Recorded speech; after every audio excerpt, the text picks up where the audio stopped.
Hey guys, welcome back to Vertical Momentum. I'm your host, Richard Kaufman, also known as the Comeback Coach. Guys, if you're a reader like me, you're absolutely going to love this episode. If you love true crime, this episode is for you. Cynthia sent me her new book, truly amazing. I was riveted from the first page to the last page. And we're going to be talking about that. We're also going to be talking about how to write your first book and to help how do you get it published. So, Cynthia, my friend, welcome to the show again. Nice to see you again, Richard. How are you doing today? Very well, very invigorated. It's spring. I love it. Yeah, the weather's starting to get nice. I'm going on a mini vacation tomorrow for a couple of days, so I'm looking forward to this interview. First of all, my first question, so I don't forget, is what is your definition of resiliency? Never giving up. A resilient person doesn't take what they've just heard as the end. They take it as an opportunity for a new beginning. They don't give up. I love it. Now, for people that don't know you, give us a quick rundown about who you are and how you got into the crazy world of writing books. Well, I started out as a faculty member at the University of Connecticut, where I taught for 31 years, and now I'm retired. And during all that time, I was practicing what I taught. So I had a practice as a psychologist. And I kept that up for quite a few years after I retired from the university. And then when I retired from that, I guess this is my resiliency. I was bored. So I started writing books for popular audiences. I had written textbooks all along and articles, while a faculty member. So, what was your, because we've talked and you sent me your other books. So, what was your first book that you ever written that was not a school book? I've written quite a few that were teaching me how to write, I guess, as I went. I wrote a memoir about my mother, who has an interesting background. She was a World War II war bride, and she met the handsome GI in Rome, Italy, and got married there, and then went from Rome, Italy to Manchester, New Hampshire, which was probably culture shock.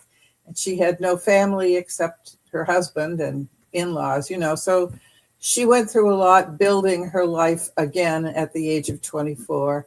And we've had a lot of great interactions with the cousins in Italy.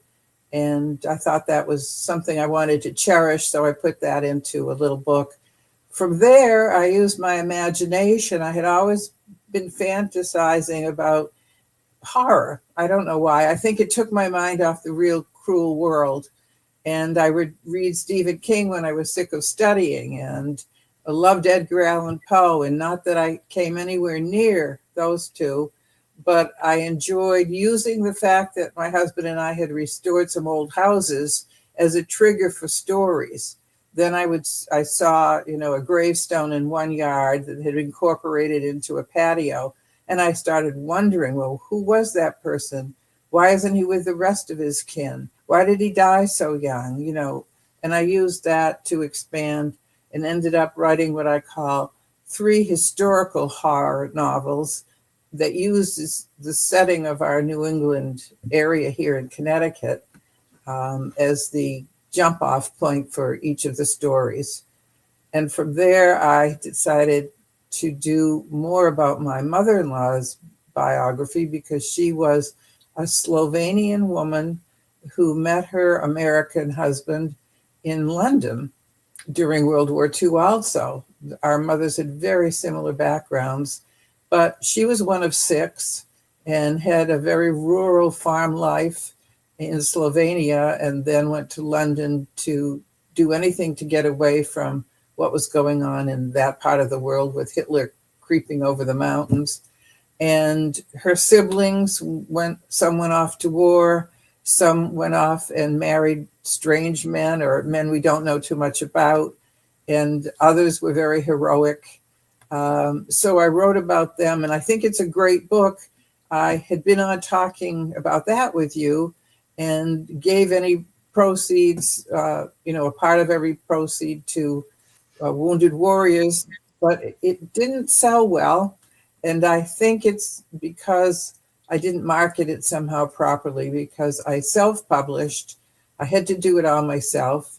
And although I had the help of Jet Launch, which is a great printer helper, it doesn't give you the publicity you need. And so it staggered around. I'm going to go back to that, I think, after this book is well on its way, and try and improve how I packaged it, and maybe even serialize it and make it more desirable for a different age group, perhaps. This current book is all adults. Maybe young people would like the book because it takes this family through stages. And that's the end of the story so far, with first he killed the Minuteman. So how did this book become about? Because was it something that it just touched your heartstrings, and that you're like, I really got to dig into this? That was surely part of it, but it was a little bit more close by the hip, if you will. My husband and I were going to find dirt roads during COVID because we were walking every day to keep our sanity and taking our dog with us. And we always wanted to find roads that were away from a lot of people. In a neighboring town of Willington, we discovered there were quite a few dirt roads. And the first one we tried was on the 20th of May, 2020. And we were starting out the truck when we heard over the radio that there'd been a horrible murder that morning, just then it sounded like, in Willington. And there we were in Willington on a deserted road. And we certainly panicked quickly and got back in the truck and left. But after that, I was hooked on trying to understand what had happened. Why had a Yukon college student driven from his campus home into the backwoods of this town? Well, it was in town, but it was pretty woody, and decided to do something heinous. He had a samurai sword in the back of his backpack, and he was driving a little motorcycle when he did it. And he apparently was going to either do harm or frighten or even kill himself in front of his girlfriend's family, who lived in that town. But instead, he backed off that and ran into a neighbor who wanted to know what he was doing there and offered him a ride to where he'd left his bike. And during that little ride on the SUV, this young man snapped and started whacking the man who was trying to help him, a man who'd been in the Marines, a great woodsman, a well-loved community member, and ended up taking his life. And another man who was a neighbor heard the cries of what was going on. And he came running out of the front of his yard and was immediately attacked by the same guy. Somehow he managed to live. But other neighbors became involved. There were screams in the air that awakened the murderer to being watched, that he wasn't alone. And he eventually jumped on his bike and took off and was missing somewhere in Willington. At the time we heard the news story, nobody knew where he was, just that he was on the fly, on the loose in the town we were walking in. So that's what got us started. And of course, the reason why this ties to the show is because the gentleman was a Marine, and we always give respect to our veterans. And it's sad that a Marine had to lose their life for pretty much no reason whatsoever. So that's why I wanted you to have you come on and talk about this, because his passing affected a lot of people, including you and your husband, right? It affected us as neighbors who heard about it but didn't know him already. But it profoundly affected his neighborhood and his family and friends. He was very well loved. And he was a woodworker, a man who dedicated his life to making beautiful artwork, furniture from the woods that he walked in. And he had been a quiet man, very happy with his family life. He had also been the model for the Minuteman statue that a neighbor, or not on the street, but another man in town, as an artist, had been asked to design. And he used, this man's name is Ted Demers, the deceased man. He used Ted Demers as the model for the Minuteman because he was tall and slender and straight and looked like he would be good in military garb. So he used him to pose for that statue. And that's why the book has the title, First He Killed the Minuteman, because that was Ted. And he went there and killed Ted, but he didn't stop with that. He, I don't know if you want to hear more of the story, but he, you know me, I love stories. I'm a story guy, so okay. Tell me a story. So apparently he went and hid in the swamp because he was a very smart guy, and he knew that if there were dogs going to be tracing him, a good way to keep them from finding him was to be in the water. So he stayed in the water for hours. And apparently when it got really dark out and he didn't hear sirens or anything that made him think the police were still around, he snuck out through the woods to a house he found that looked fairly isolated and didn't seem to have anything happening going on. And he creeped around the back of the shed. He got on a ladder. He climbed in and broke through some glass, cut some glass, reached in, undid a handle, and the man who lived in the house was asleep in his lounge chair, can you imagine, in front of a ball game. And he wakes up with a gun at the back of his head, and this young man saying, "If you move, I'll blow your effing head off." And so the man turned around anyway because he was so startled, and this was his house. He wasn't going to have anyone give him orders. And he too had a longer history in the service. A man in his 70s, distinguished in the community and had been retired for some time. And he started talking sense to we called him a kid because he was 23 years old at the time this happened. And he started talking to him about what he should do to turn himself in, how he was only going to get in deeper the more he tried to change things. And the kid, his name was Peter Manfredonia. Peter did not heed the words of this man. He was rational part of the time he was there and seemingly irrational other parts of the time. He smelled like a swamp. He had just come through, a swamp, dragging his feet to keep the smell, her human smell away. And he waited 24 hours in this house with this man.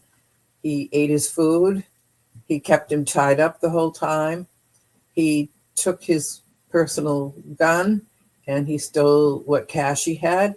And then come Sunday morning at 5 a.m., he got in this guy's truck and he headed out of town back towards the town he'd grown up in, back to the area he'd grown up in, which was downstate Connecticut. He ended up in the town of Derby because he knew a young man who occasionally sold some illegal drugs. So he thought he'd have cash around. So he went to this friend's house and they had bolstered the doors, locked everything up, didn't want to run into Peter because they knew the story. It was all over the air that this murder had taken place. And by then the local police had found out who owned that motorcycle and then spoken to people who knew him, had his name, knew where he had grown up, knew where he might be headed, but certainly not when, because they had assumed he had left town right away. And of course he'd hidden out. So he ends up in Derby and he breaks into the apartment where his old friend lives and he shoots him, and not just once, but twice. And so this young man's life is cut off also at the age of 23. And he lives in his, it's terrible. Also, this young man, you'll be very interested in this, I think. He was in the early months of recovery. He had a couple months to go before he'd get his first year coin. He was struggling with it. It wasn't easy for him, but he was making very good positive steps towards starting another career, doing something he could do that wouldn't keep him in and around drugs. And he was also a very, very handsome young man, well liked, and his girlfriend was living with him at the time. So Peter kidnapped the girlfriend and made her drive him away from this scene in order, still hoping to escape being caught by the police. And can you imagine the state she was in, just having seen her very beloved boyfriend murdered and having this frightening scene where somebody pulls you out of your home and takes you away at gunpoint?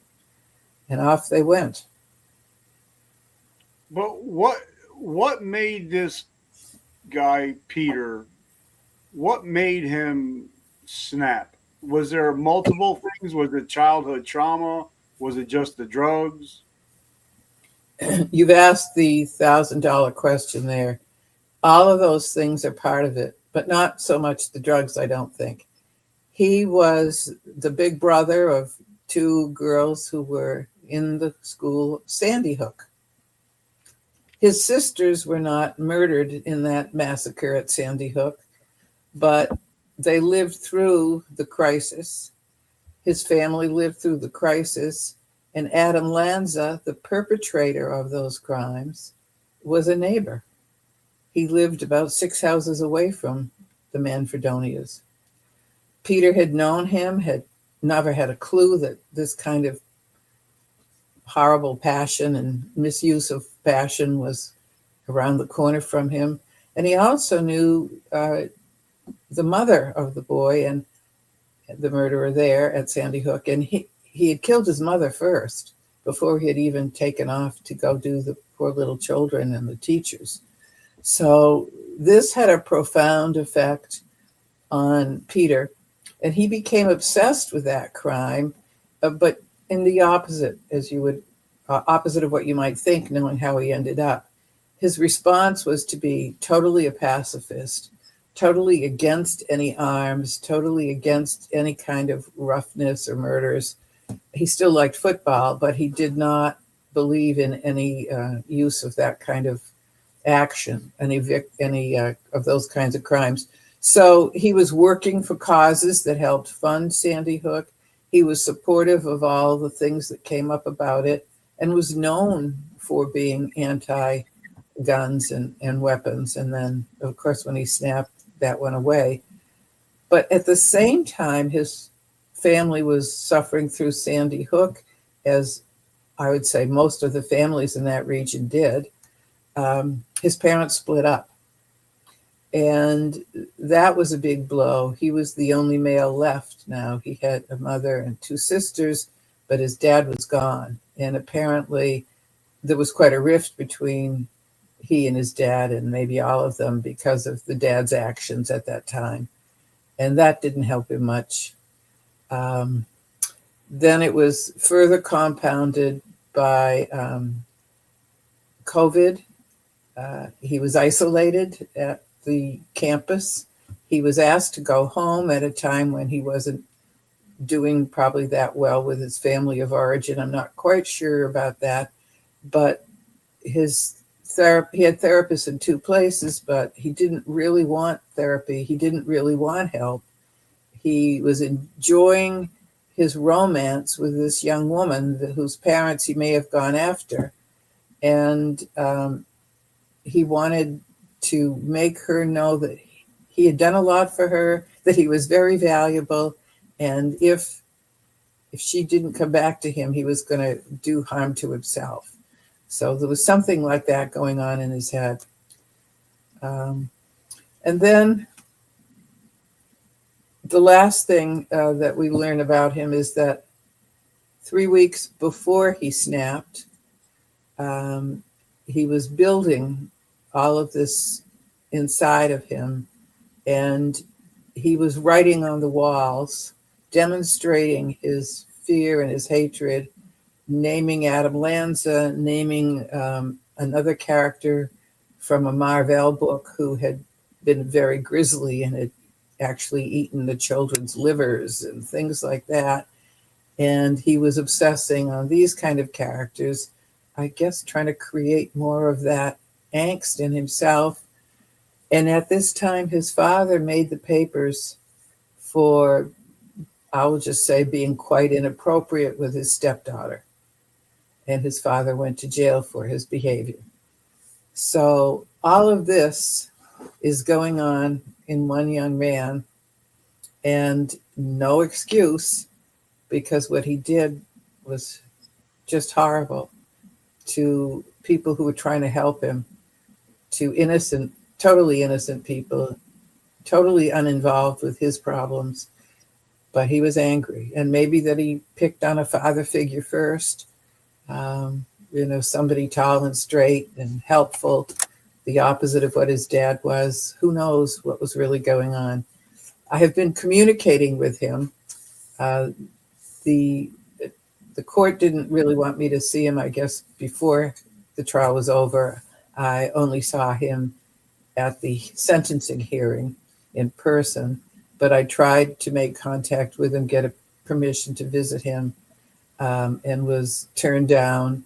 They said he's too fragile right now after all he's been through with what he's done and, facing the rest of his life in jail. He's really too fragile for you to speak with. And I said, but I'm a psychologist.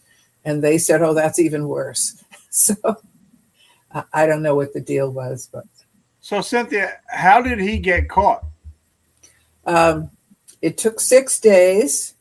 He had, due to his engineering smarts, he had found ways to get a burner phone and get that phone to use to get another phone. And finally, he had a phone that would make him look bona fide, and he was able to use Ubers. And through a series of Ubers, after he let the young woman go whom he'd kidnapped, he traveled quite a distance, was walking at times, and finally his picture had been in the paper enough that he was known, recognized, and somebody called the police and said, there's a guy who looks just like the one you're looking for sitting in our parking lot. So the police swarmed in, and he was, in fact, the guy sitting in the parking lot. But by then, he was exhausted. He told the first man whose house he broke into that he hadn't slept in days, and I don't think he slept much after that either. So he was pushing himself constantly on no sleep, already mentally disturbed. And when the police showed up, he just gave up. And after 6 days, they were able to arrest him. And he was found guilty. What was his sentence?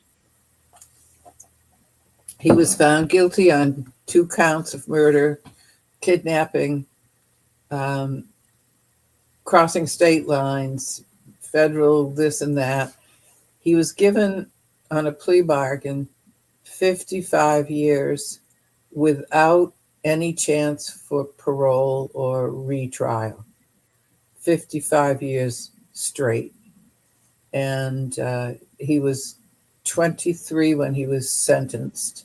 No, he was 26 by the time he was sentenced, but he had time served the 3 years before. So he'll be about 78 when he gets out, if it goes according to that plan. So, Cynthia, how did this writing of this book affect you? I thought it would be interesting. I didn't realize how much I'd come to care for all the people that I was involved with or wrote about, that it would become as personal in some ways, although I tried to keep the personal out of it. But I really have a lot of affection for the victims next of kin, the mother of the boy who was murdered and the widow of the man who was murdered. I consider very dear people. And I worry about their families, what they say about their kids. I worry about the people I couldn't speak with who were too frail or too anxious or just wanted it to go away and didn't want any more heard about it. Um, so they stay on my mind. It's a sad, sad book because you lose two men's lives. Yes. You also have this young lady's life ruined who lost her boyfriend in front of her. And then the mother of this young man has three other children, and she's a great resiliency story. She's incredible, but it took her quite a few years, as you might imagine, to be able to overcome to some degree, not that she can ever overcome it all, but the fact of how her son was killed by somebody she knew. They had all known. He had been a guest in their home. They had pizza parties together after ball games. You know, this is the worst kind of crime when a friend does the damage. And the man she was married to at the time of her son's murder helped her extensively to face up to things. He was in recovery, not very long at that point himself, and he had a certain strength, though, he gave her and helped her on the scene and all through the rough patches. But unbeknownst to her, it undermined his sanity and safety, and he ended up killing himself with an overdose. So she, in a short time, not only lost her son, but her husband. And I thought, how could somebody stand all this? But she has gone on to rally around the fact she's still got three beautiful children. And she has her parents. And she is smart herself. She was working hard, but she found another business. And now she drives a tow truck. And you wouldn't believe, she's a beautiful woman, kind of reminds me of Lady Gaga. And here she is driving a tow truck in the winter all over the place, beautiful big rig. And she's taking care of business and has a cousin helping her part of the time. And don't do it alone, call Frat Alone is her MO or memo or anyway.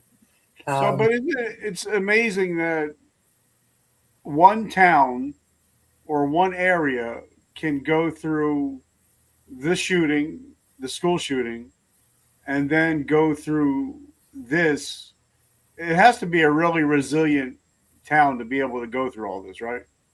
Well, the town of Willington, where the first murder occurred, has been very resilient as well. And I'm not taking anything away from the Sandy Hook Derby connection. I think people are more resilient than we ever imagined when they're put to the test. The widow of the first man killed had been very strong and somehow got through one day at a time after the loss of her husband. And by the way, she was called by a neighbor to the scene. Just, a few houses below her. She was brought down there while her husband was still alive, and she was trying to administer some first aid to him while some neighbors were. So she was with him at the end and got to say things to him that needed saying. But yes, I'd say that both of these families exhibited great strength. But with the Nicholas Eisel, Nicholas Eisel is the young man who was murdered. In his case and with his mother, she had to be strong through Sandy Hook because her daughters were actually in the building when the shooting occurred. And then these years later, her son was in this terrible situation. So the folks down there can't be relaxed about anything, really. They have to be aware that anything can happen at any time. And just because something horrible has happened doesn't mean it won't happen again. So she economically has taken, the straps and pulled the truck out of the mud and gone on to make, that's a bad analogy, but it's all I can come up with right this second, she's done wonderful, strong things to keep her family going. And Cindy Demers has done wonderful things to help people feel at peace in her community. She got a lot of love and outreach from the towns of Willington and Ashford around her, and she has let people in, and people have helped her heal. And she's had grandchildren since then, and a new puppy, and new friends that have helped her to keep going. And she's been remarkably resilient as well. I admire them tremendously. So now you've written your true crime novel. Um, is there another one on the horizon? Do you think it's a niche that you really want to get involved in? Uh, I'm not sure that I would ever be able to write one again because it was so sad. Really, not only were the people that we've referred to as victims lost, and others very badly maimed or frightened. Um, the young man himself, the Peter Manfredonia that I do occasionally still write to in prison, it's a heartbreaking story for him as well.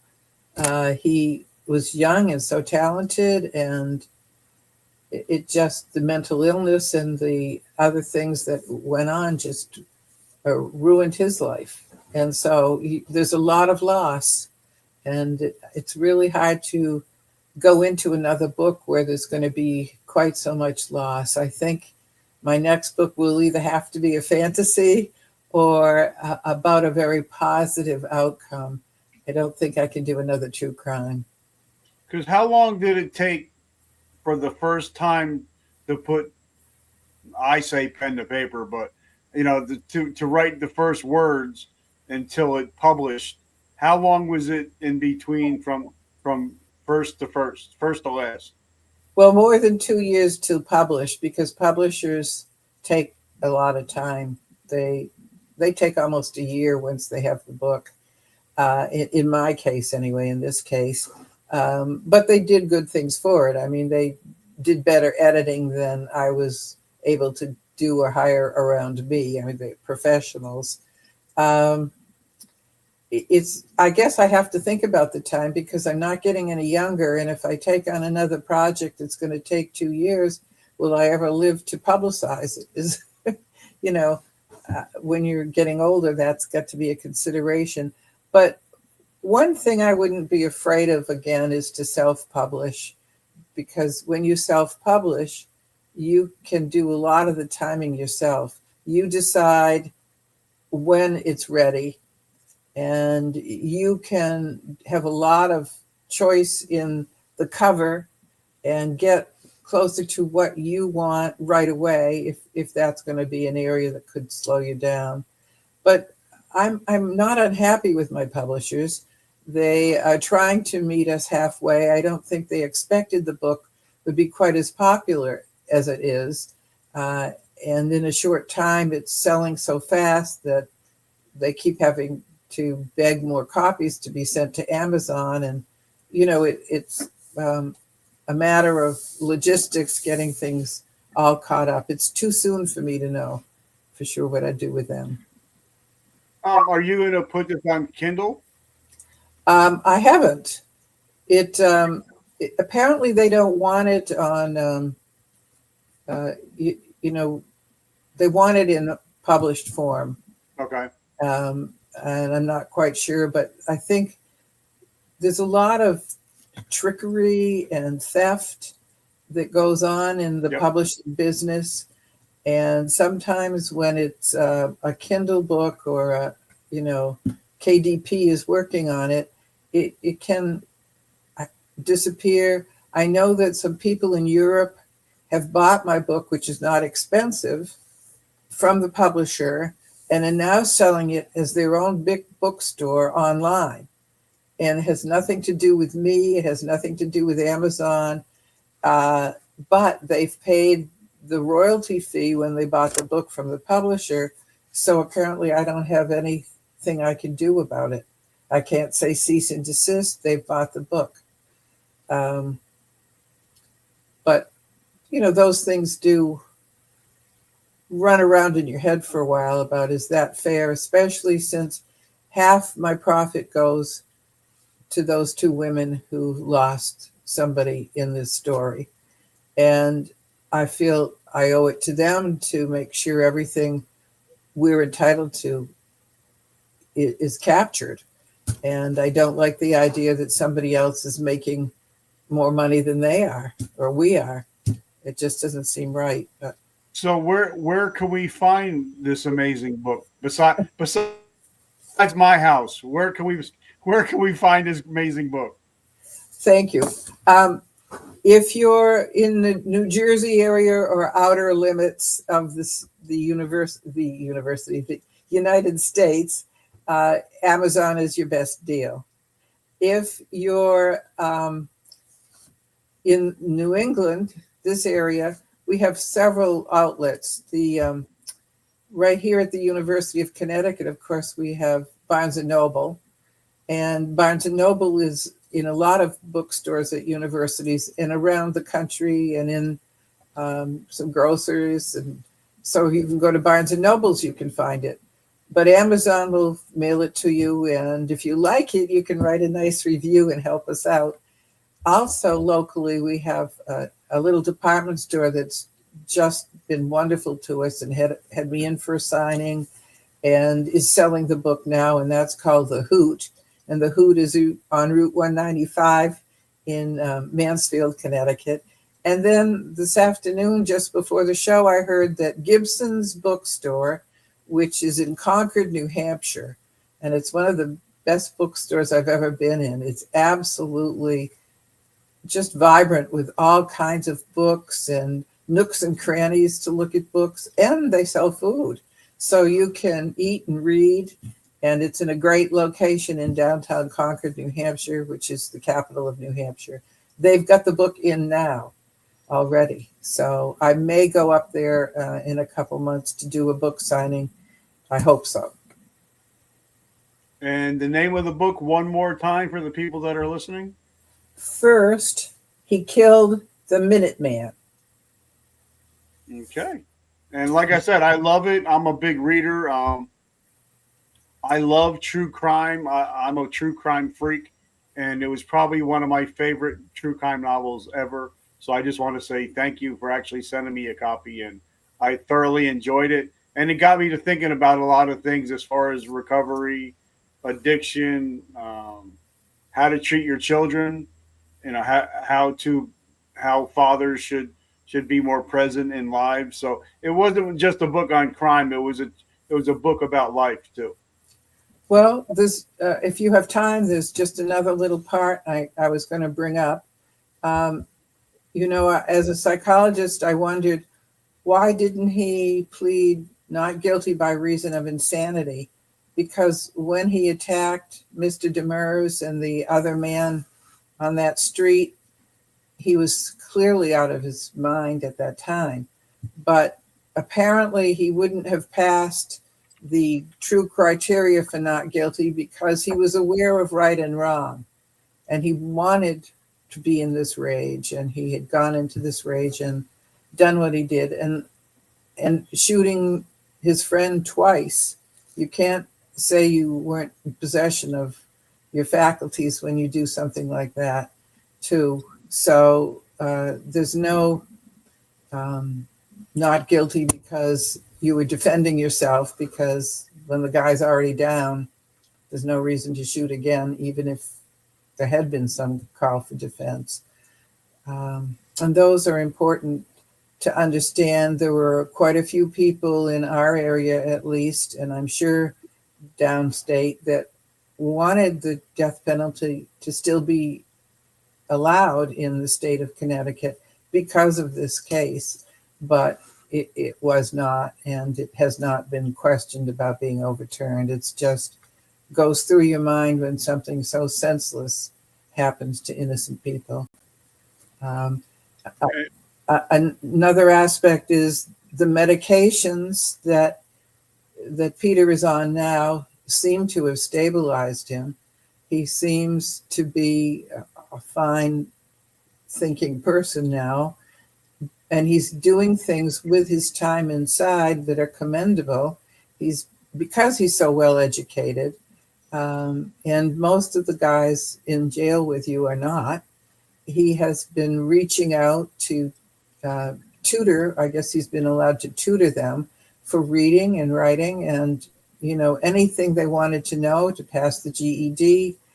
He's there, but he had thought of a lot of interesting ways to help them learn, and he's gotten a little discouraged that they just don't want to learn, that they've found their path and they're stuck in it somehow, or they don't feel ready to make a change. So that's a bit saddening, but I hope that he does find some meaning for his life in that spot. And Yeah, it has to be something that to know that you're never ever going to be outside these walls.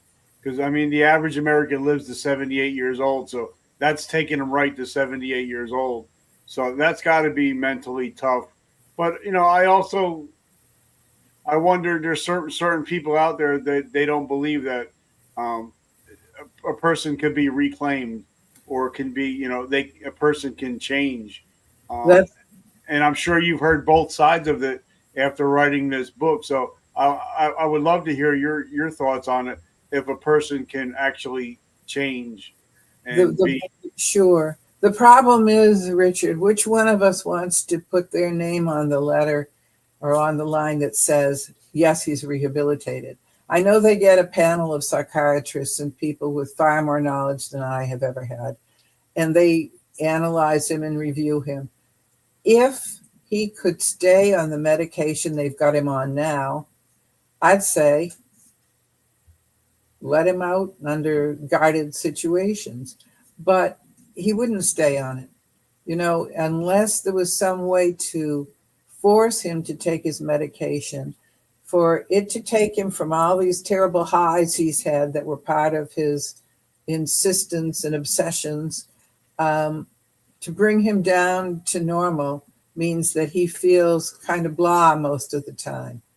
And a person who's had manic depression likes the manic state, but doesn't like the middle road state. yeah, And so they after a while, they think they don't need it. And that's a normal reaction for them, but they do need it. And when they come out, they may, or always mostly go without it. They stop taking it. It makes them gain weight when they take it too. That's another reason they don't want to take it. They don't want to feel blah. They want to feel the adrenaline rush of the other. So you can't trust the medication at this point. That could change. It's possible it will be a medication that you only need once a year, that you can be followed to take, that might do the trick. But right now, I wouldn't want to attest to the fact that he's safe to live among us. well, like I said, guys, if you want a good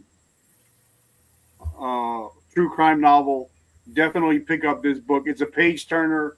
I think I read it in 2 sittings. So very easy to read, very easy, digestible.